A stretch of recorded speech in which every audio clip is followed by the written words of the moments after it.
to your health.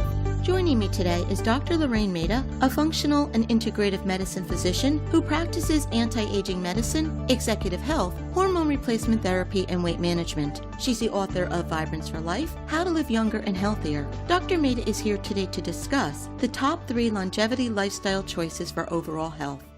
Welcome, Dr. Maida. Thanks for joining us. Thank you so much for having me, Joan. Dr. Maida, as a holistic, integrative, and functional medicine practitioner, you focus on lifestyle to reverse and prevent illness. Can you share with us some of your top recommendations? Well, one of my top recommendations is always food. It's a very big subject. I can't stress enough the importance of a clean, whole food, unprocessed, mostly plant-based diet. But what is often neglected is the amount of food we eat and the timing. So for a long time, calorie restriction has been known to increase longevity by turning on the sirtuin gene, and that was what resveratrol was all about, is turning on the sirtuin gene. But it's hard to sustain. Who wants to just have little mini bites of food? People want to go out. They want to have a good time. It was popular, but it's hard to do. However, how the timing of your eating makes a difference. All of our organ systems have clocks, and they have to work in sequence.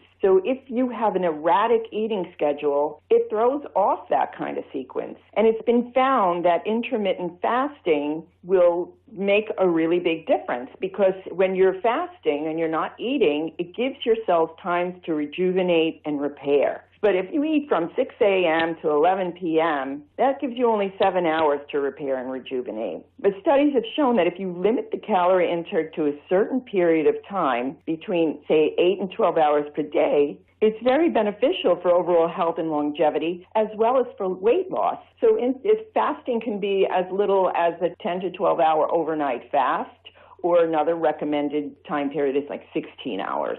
So in addition to what and how we eat, what's another recommendation? The biggie is sleep.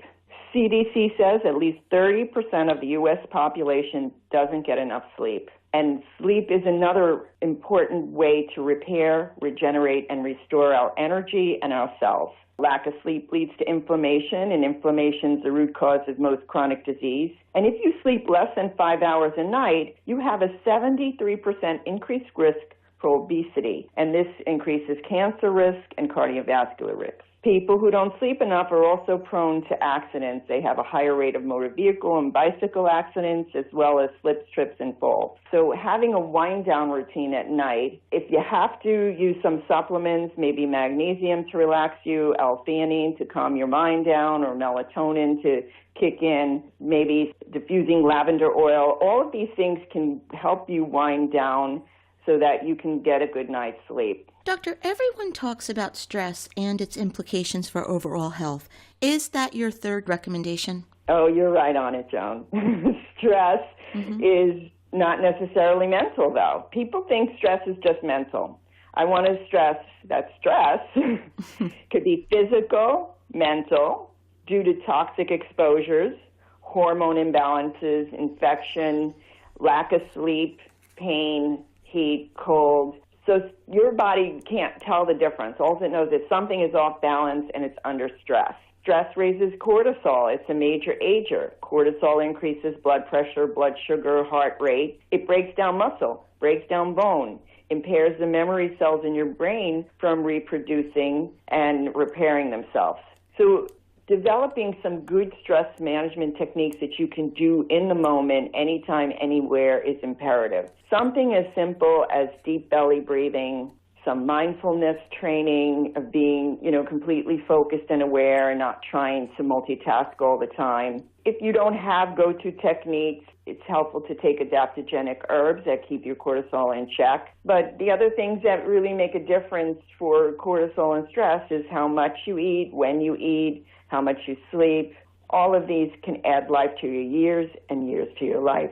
So, if anybody has trouble, these things sound easy, but you need to know what your root cause is. Dr. Maida, thank you so much for being here with us today. We have so much power over our health and well-being, and this is important information to help us eliminate dis-ease and to stay well. So thank you for sharing. If you would like To learn more great tips to stay healthy, if you'd like to learn more about Dr. Maida, you can visit her website, howtoliveyounger.com. And as always, to hear more from Dr. Maida, you can visit our website, CYACYL.com/Lorraine. We'll be right back.